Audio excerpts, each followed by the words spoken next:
ਸਤਿ ਸ਼੍ਰੀ ਅਕਾਲ ਬਾਈ ਜੀ, ਕੀ ਹਾਲ ਹੈ? ਇੱਕਦਮ ਵਧੀਆ। ਵੈਲਕਮ ਥੈਂਕ ਯੂ ਬਾਈ ਜੀ, ਅੱਜ ਤੁਹਾਡੇ ਨਾਲ ਗੱਲਬਾਤ ਕਰਾਂਗੇ। पंजाबी दोस्त हैं आपके? पंजाबी इंडस्ट्री के या कोई पंजाबी? मतलब यार दिलजीत के साथ मैं काम कर चुका हूँ, काफ़ी दिन से मुलाकात नहीं हुई बट उड़ता पंजाब को लेकर पंजाब में बहुत सवाल उठे कि पंजाब को नशेड़ी दिखा दिया, जी पंजाब के ऐसे हालात दिखा दिए। बॉलीवुड में बहुत सारे सवाल जो है उठने शुरू हो गए पंजाब में कि बॉलीवुड गलत पंजाब को रिप्रेजेंट कर रहा है। मैंने काफ़ी सारी एक्चुअली रिसर्च की थी और कि क्या होता है जब आपको एडिक्शन होती है, तो बायोलॉजिकली आपके बदन के अंदर क्या होता है आपकी। कबीर सिंह जी एक शराबी था, जी एक बेवड़ा था, एक बदतमीज था। जी तो जब पर्सनल लाइफ आप जब कर जाते हैं तो मैंने दोनों करके देखा है। मैंने थोड़ा कॉम्प्लिकेटेड अप्रोच भी लिया कि यार ये कैसे करूँ, मैंने बहुत सोचा उसके बारे में, ऐसे करता हूँ वैसे करता हूँ। कैरेक्टर दिमाग से निकलता नहीं एकदम से कर जाके। युवाओं ने शराब पीनी शुरू कर दी, लोगों ने वैसे ही बाइक चलानी तो शुरू मतलब कर आप दी, फिर उससे वो गुस्सा करना उससे शुरू कर पहले दिया। ऐसे कुछ नहीं होता था। नहीं उसमें ढल गए, अपना अपनापन देख रहे थे। घर पे इम्पैक्ट पड़ता था जब आप कबीर सिंह की शूटिंग के बाद घर जाते थे। वो तो आप आप इधर से पूछो क्या बताऊं। अगर हैदर किया तो हैदर में घुस गए, जब वही मैं तो जब वही मैं। अपने आप को छोड़कर दूसरे किरदार में ढलना कितना बड़ा चैलेंज होता है। तो जो आपकी पर्सनालिटी है, जो आप दिखाते हो, जो आपका बिहेवियर है, जो आपका बात करने का तरीका है, चलने का तरीका है, और जो अंदर से आप महसूस करते हो, कभी कभी तो वो सेम होता है और ज्यादातर एक्चुअली उल्टा होता है। ब्यास भी आप जाते हैं, जी ब्यास में ही शायद मीरा पहली बार मुलाकात ब्यास के जरिए हुई। मीरा से मिलने के बाद आप वेजिटेरियन हुए या उससे पहले वेजिटेरियन थे? नहीं, मैं वेजिटेरियन 19 साल की उम्र से। ब्यास जाने की वजह से या वैसे? जी मैंने नाम भी लिया है तो नाम डाल लिया जी कितने साल की उम्र में? 25 साल का। और मीरा जी ने भी नाम डाला। पंजाबी च ਤੁਸੀਂ ਕੋਈ ਵੀ ਗੱਲ ਆਪਣੇ ਦੋਸਤਾਂ ਨਾਲ ਕਰਦੇ जब मैं ना थोड़ा टाइम ब्यास से बिता लेता हूँ तो थोड़ी ज्यादा हाँ ठीक है, जिन्हें पंजाबी चंगी लगती है बस इतना ही बोल देता हूँ मैं। पर अगर मैं 15-20 दिन ब्यास में बिता लूंगा तो फिर मैं ज्यादा बोलने लगूँ। मैं एक्टर हूँ ना तो मैं उठा लेता हूँ। ਸਤਿ ਸ਼੍ਰੀ ਅਕਾਲ, ਮੈਂ ਹਾਂ ਪੰਕਜ ਕਪਾਹੀ, ਤੁਸੀਂ ਦੇਖ ਰਹੇ ਹੋ ਪੰਜਾਬ ਫਸਟ ਵੌਇਸ। ਅੱਜ ਤੁਹਾਡੀ ਮੁਲਾਕਾਤ ਕਰਵਾਵਾਂਗੇ बॉलीवुड के सुपरस्टार शाहिद कपूर ਨਾਲ। सर बहुत बहुत स्वागत है ਤੁਹਾਡਾ। Thank you ji, thank you.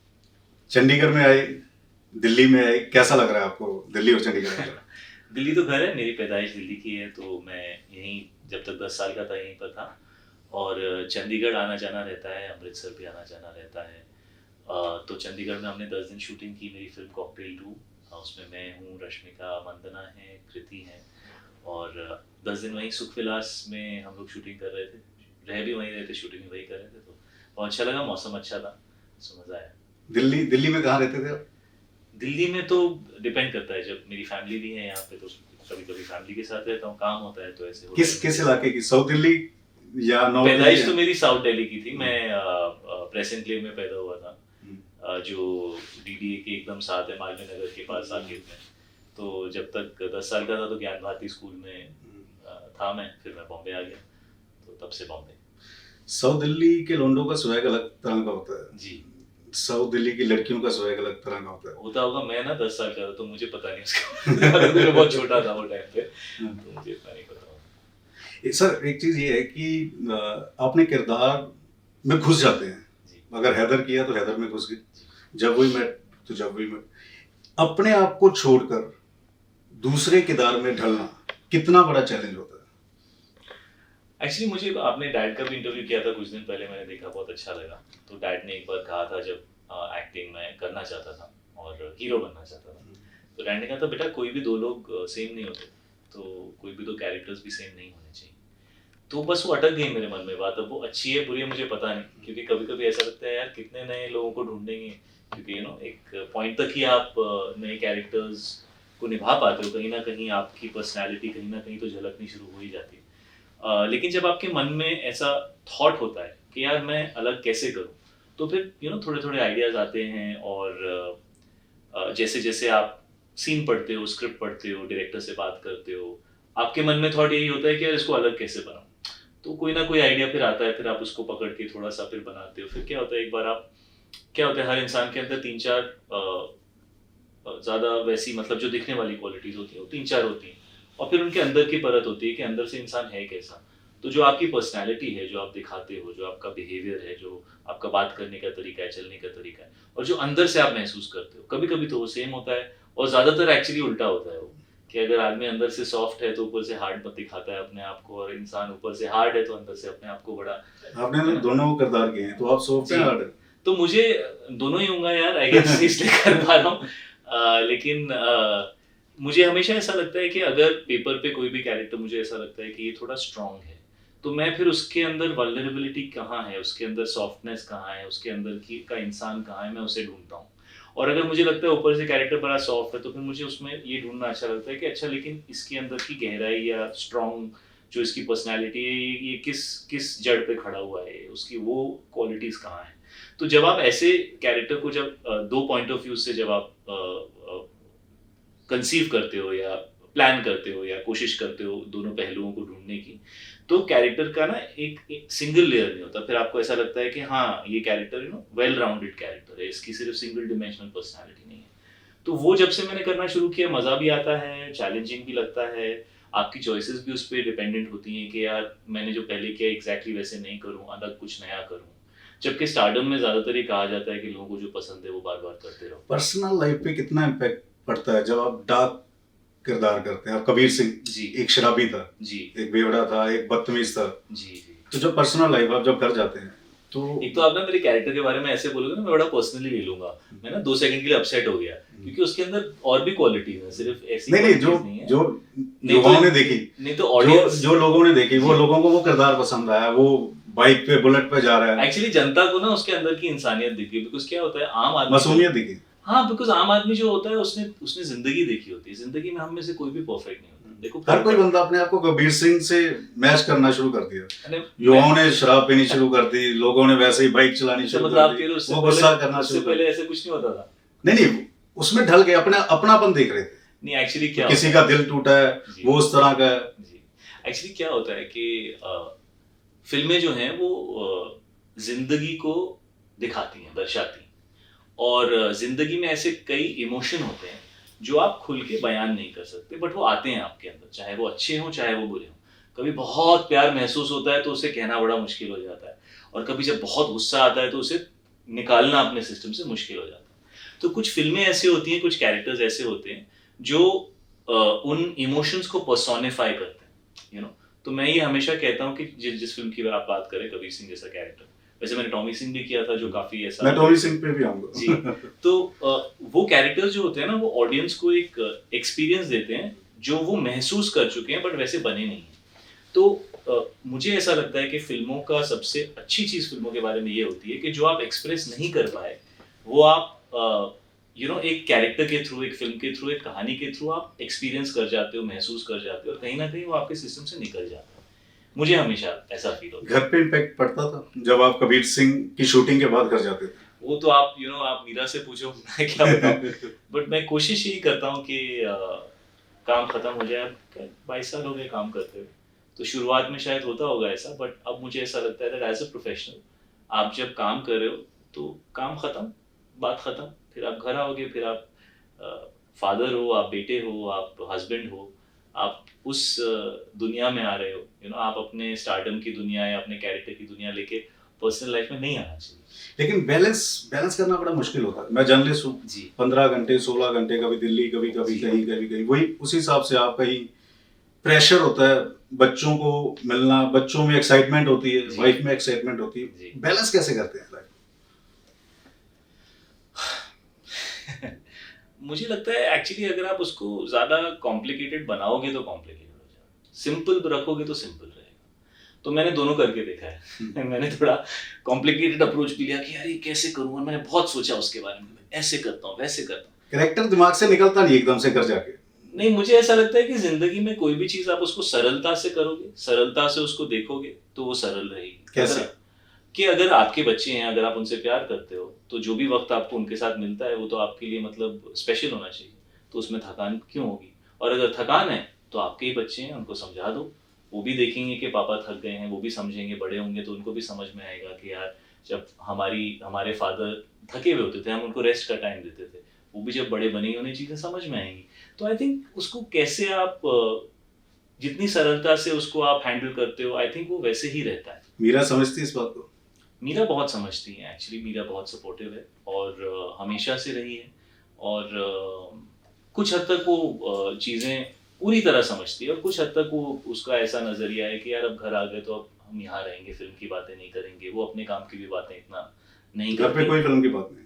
कम, काफ़ी कम होती है। अगर कुछ ऐसे दोस्त आ गए जो फिल्मी दुनिया से हैं तो फिर बातें बड़ी सारी हो जाती हैं, बट जब हम सिर्फ फैमिली होती है तो कम ही करते हैं बात हम फिल्मों के बारे में। पंजाबी दोस्त हैं आपके? हाँ। पंजाबी इंडस्ट्री के या कोई हाँ, पंजाबी? मतलब सभी तरह के दोस्त हैं, तो उसमें पंजाबी भी हैं और बाकी हिंदुस्तान के दिलजीत लोग भी हैं। या यार दिलजीत के साथ मैं काम कर चुका हूँ, काफ़ी दिन से मुलाकात नहीं हुई, बट बहुत मज़ा आया था जब उन्होंने शुरुआत की थी उस टाइम में। आई थिंक उड़ता Punjab was one of his first Hindi films, I think शायद पहली या दूसरी उनकी हिंदी फिल्म थी, और बहुत अच्छा काम किया था उन्होंने।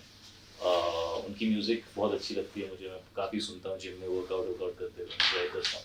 बहुत अच्छा कर रहे हैं वो, इंडिया को इंटरनेशनल प्लेटफॉर्म पे भी रिप्रेजेंट कर रहे हैं, so it's doing really well. उड़ता पंजाब का आपने जिक्र किया, जी टॉमी सिंह, जी। उस किरदार में ढलने के लिए जो कोकीन लेता है, हम्म।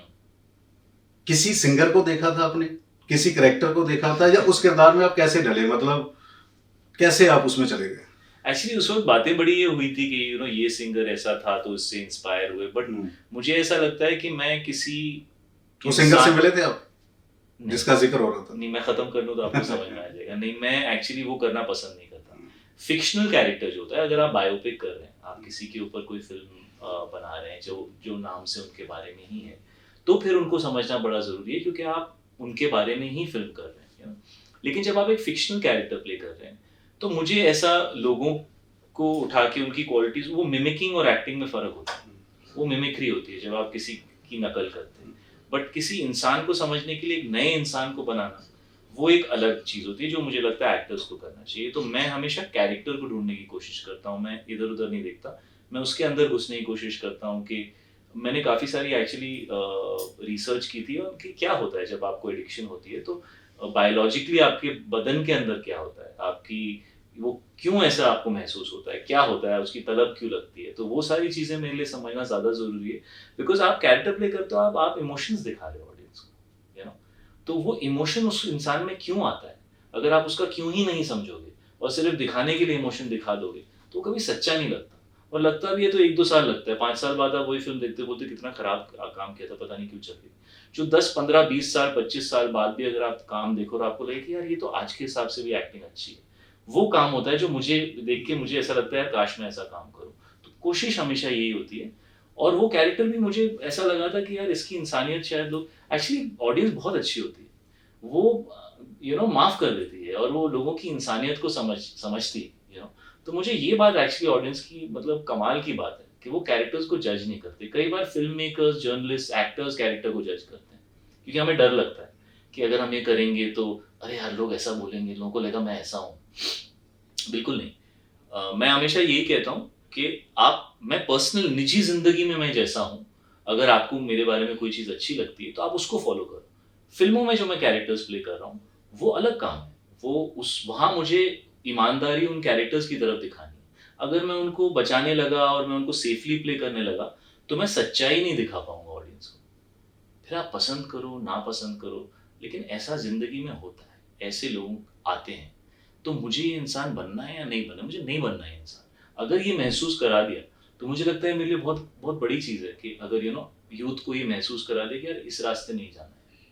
तो उड़ता पंजाब का एक्चुअली कोशिश यही थी कि लोगों को वो दिखे कि यार ये भी हो सकता है, ये नहीं बनना लाइफ में। इतना सक्सेसफुल आदमी, इतना बड़ा आर्टिस्ट, अगर ऐसा ज़मीन पे गिर के एकदम ऐसे हो सकता है, तो इस चीज़ से तो दूर रहना है। कोशिश यही थी। उड़ता पंजाब को लेकर पंजाब में बहुत सवाल उठे कि पंजाब को नशेड़ी दिखा दिया, जी जी, पंजाब के ऐसे हालात दिखा दिए। जी बॉलीवुड में वो सारे सवाल जो है उठने शुरू हो गए पंजाब में कि बॉलीवुड गलत पंजाब को रिप्रेजेंट कर रहा है। जी। ये तो सवाल मैं अभी 12 साल पहले दे चुका हूँ, तो अभी अभी मुझे लगता नहीं कुछ कहने के लिए बचा है यहाँ पे। आई थिंक फिल्म को काफ़ी अप्रिशिएट किया गया था और हर देश के, हर जगह के अलग अलग पहलू थे और फिक्शनल फिल्म थी, ऐसा कहीं भी नहीं था कि ये हो रहा है या होने वाला है। तो फिक्शनल फिल्म के अंदर उतनी स्पेस तो होती है कि आप कहते हो कि ये फिक्शन है, ये किसी भी कैरेक्टर से इंस्पायर्ड नहीं है, वो डिस्क्लेमर आप देते हो, तो उसके बाद तो आई थिंक अलग अलग तरह की फिल्में बनती हैं। जितने भी कैरेक्टर्स हैं हमारी फिल्म में हिंदुस्तानी ही होते हैं, उसमें हीरो भी होता है, उसमें विलन भी होता है, तो उस हिसाब से सोचने लगे तो फिर कुछ कर ही नहीं पाएंगे, घर ही बैठना पड़ेगा सबको। पंकज अंकल जो है वो थिएटर से आते हैं, जी लुधियाना से चले, जी उनके फादर लाहौर में थे, फिर यहाँ आए, जी। और आपने कभी सोचा थिएटर से शुरू करूं, या आपने क्यों डांसर से शुरुआत जो है वो की?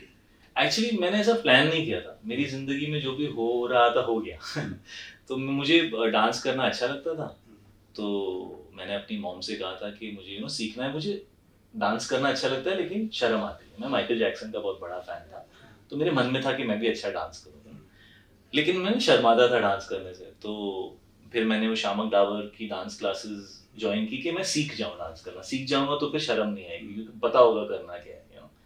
तो मैंने वहाँ शुरुआत की, तो शामक को मेरी डांसिंग इतनी अच्छी लगी, उन्होंने कहा कि तुम आके ग्रुप में डांस करने लगो, और मेरी काफ़ी यंग उम्र थी, 15 साल का था, तो मैंने डांस करना शुरू किया, और फिर मैं प्रोफेशनल डांसर बन गया। वहाँ पे मुझे पैसे भी मिलते थे महीने के, मुझे मम्मी से पैसे नहीं मांगने पड़ते थे, तो मुझे अच्छा लगता था कि यार मैं इंडिपेंडेंट हूँ, मैं पैसे भी नहीं मांग रहा हूँ। तो मैं कॉलेज जाता था, फिर मैं डांसिंग करता था, मेरा पूरा दिन बस इसी में निकल जाता था। तो वैसे डांसिंग हो गई। फिर मेरे को काम भी जो मुझे मिला वो ऐसे मिला कि मैं अपने दोस्त के साथ गया, वो ऑडिशन दे रहा था कुछ ऐड के लिए, उनको मेरी शक्ल अच्छी लगी, उन्होंने मेरे से ऑडिशन करा दिया। अगले महीने कॉल आ गया कि तुम ऐड कर रहे हो, फिर वो ऐड कर लिया मैंने। वो शाहरुख खान, रानी मुखर्जी का जो उनके साथ मैंने ऐड किया था, पेप्सी का ऐड था, और उसके बाद फिर मुझे म्यूजिक वीडियो मिलने शुरू हो गए, और एड्स मिलने शुरू हो गए, काम मिलना शुरू हो गया। तो बस वैसी शुरुआत हुई, ऐसा कुछ प्लान नहीं था, और फिर उस उम्र में वो सब शुरू हो गया। तब सोचा था कि मैं एक्टर बनूंगा या सिर्फ पैसे के लिए? एक्चुअली बहुत दूर का ख्याल था। लोगों को लगता है कि मैं पंकज कपूर का बेटा हूँ, लेकिन मेरे पेरेंट्स 3 साल की उम्र में अलग हो गए, तो मैं तो डैड के साथ बिल्कुल मैंने वक्त बिताया नहीं था। जब मैं ऑडिशन भी देता था किसी को पता नहीं था मैं उनका बेटा था, मैं बोलता भी नहीं था क्योंकि मैं मम्मी के साथ रहता था। आपकी एक लॉयल्टी होती है कि मैं मम्मी के साथ हूँ, मुझे किसी का नाम नहीं। तो मेरी जर्नी ऐसी रही कि वो अपने आप बस हो गया, होते गया। शायद मैंने कुछ ठीक ठाक कर लिया होगा तो लोगों को अच्छा लग गया, और फिर मैंने फिल्म के लिए ऑडिशन दिए, मैंने कोशिश की कि यार अगर यहाँ तक आ गया हूँ तो शायद मैं वो भी कर सकता हूँ।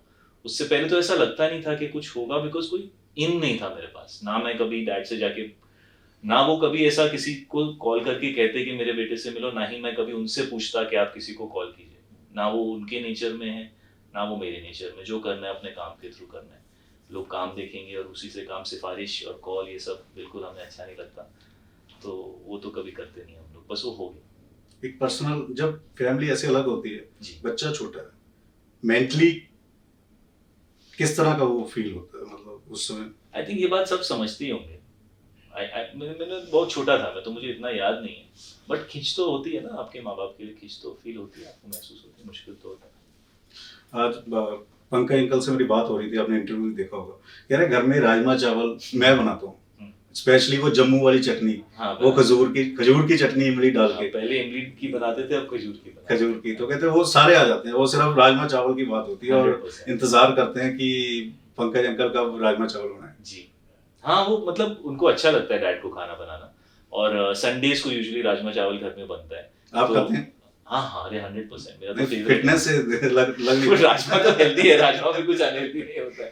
राजमा नहीं, पंजाबी जब खाते हैं ना, चटनी, दही, प्याज, सब कुछ डाल दो बीच में। जब खाना है तो दिल खोल के खाना है, तो फिर खाते हैं तो खाते हैं, फिर नहीं खाते फिर आप डिसिप्लिन रहते हो। तो मैं जब डिसिप्लिन में हूँ तो डिसिप्लिन में, और खाता तो फिर मैं एंजॉय करता हूँ।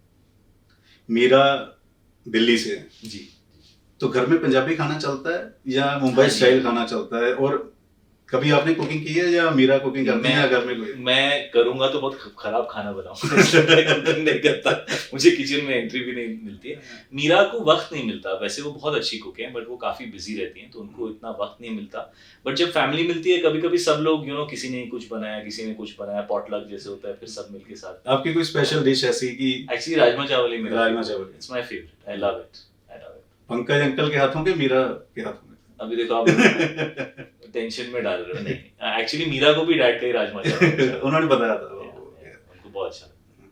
दूसरा ये भी है कि ब्यास भी आप जाते हैं। जी, ब्यास में शायद मीरा पहली बार मुलाकात ब्यास के जरिए हुई। जी मीरा के जो फादर हैं वो ब्यास सेवा करते जी हैं। सेवा। कोई किस्सा कहाँ कैसे शुरुआत हुई है? हम लोग दिल्ली में ही मिले थे और पहली बार जब मिले तो हमें उम्र में काफ़ी फ़र्क था। मैं 33 साल का था, वो 20 साल की थी।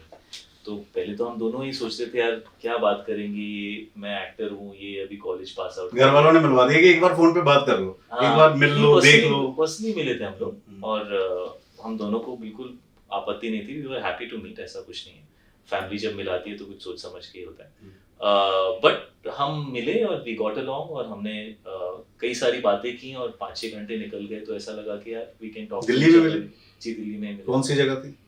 अभी कनाट याद प्लेस? नहीं, अभी याद नहीं। Connaught place? नहीं, किसी के घर पे मिले थे। फैमिली के गेट टू, फैमिली भी थी साथ में वहाँ पे सब लोग। मीरा की सबसे खास चीज क्या लगती है आपको? सिंप्लिसिटी या कोई ऐसी चीज जो? आई थिंक उसका फेथ अपने गुरु की तरफ उनका फेथ बहुत स्ट्रांग है और बहुत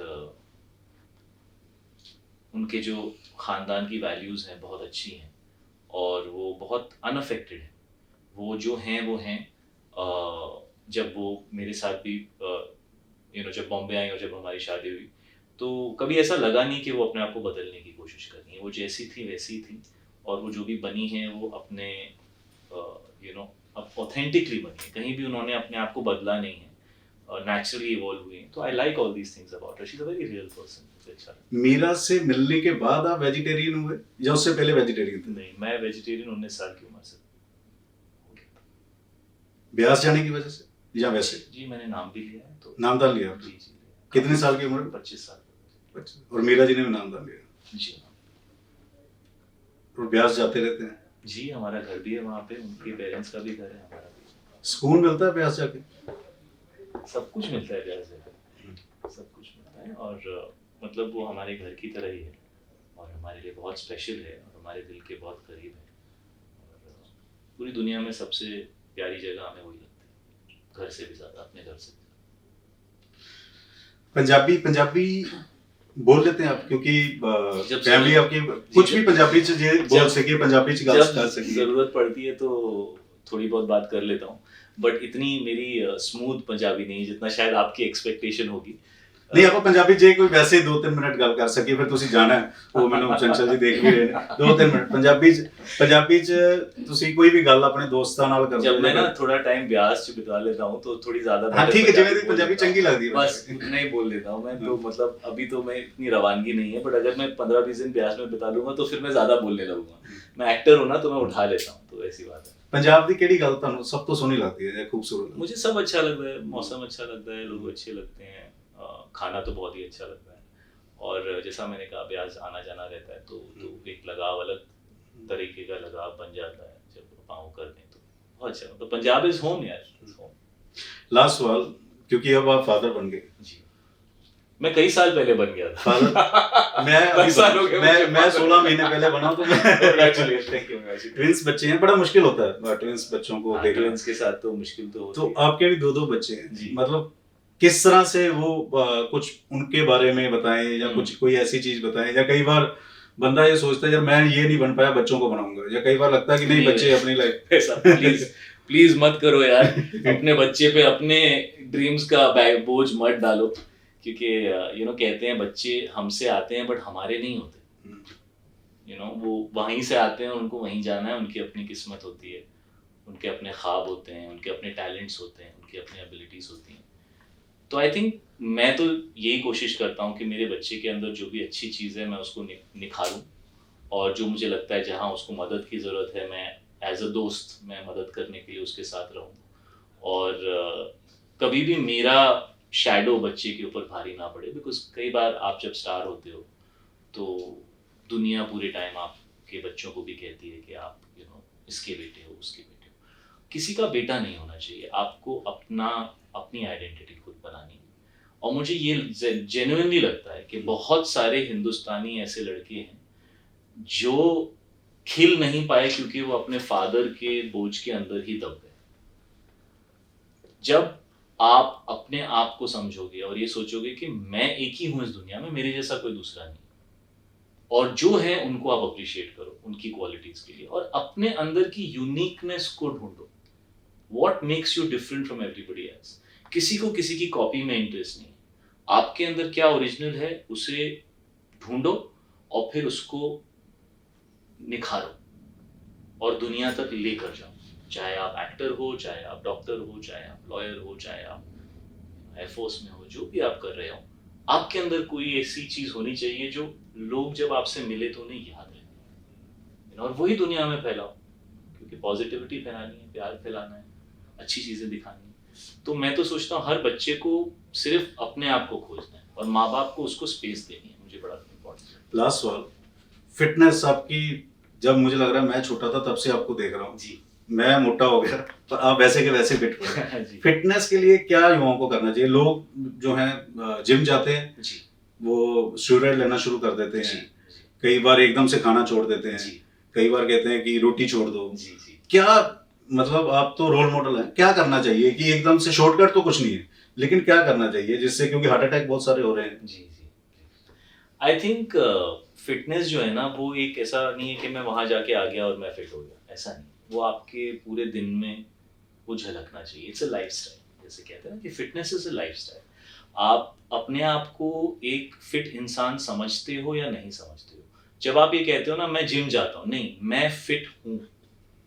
fitness is a part of me, वो मेरा हिस्सा है, मुझसे अलग नहीं है, वो कोई जगह नहीं है जहाँ मैं जाता हूँ। I am a fit person. जब आप रोज सुबह उठते हो तो फिर आपका डेफिनेशन ऑफ योर सेल्फ जब फिट होता है तो आपके खाने से लेके आपकी आदतों से लेके हर चीज में आप उसके बारे में सोचते हो। और मुझे लगता है फिटनेस ना ऐसा आप ओवरनाइट नहीं कर सकते। ये जो ट्रेंड्स होते हैं या ये 3-4 महीने में, वैसा नहीं होना चाहिए। एक एक ईंट जैसे आप लगाते हो और एक घर बनाते हो, फिटनेस भी वैसी ही होती है। आपको रोज एक ईंट लगानी है और धीरे धीरे धीरे दीवार बनेगी और फिर स्ट्रांग बनेगी। जल्दीबाजी में करोगे तो जल्दी बनेगी और जल्दी गिर जाएगी। जो जल्दी आता है वो जल्दी जाता है, जो मेहनत से आदमी कमाता है वो रहता है।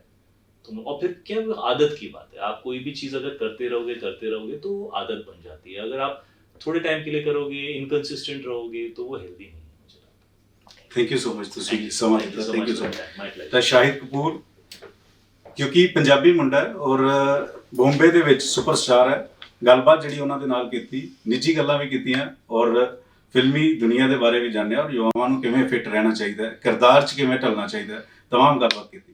ਜਤਿੰਦਰ ਸਿੱਧੂ ਦੇ ਨਾਲ ਪੰਕਜ ਭਾਈ, ਪੰਜਾਬ ਫਸਟ।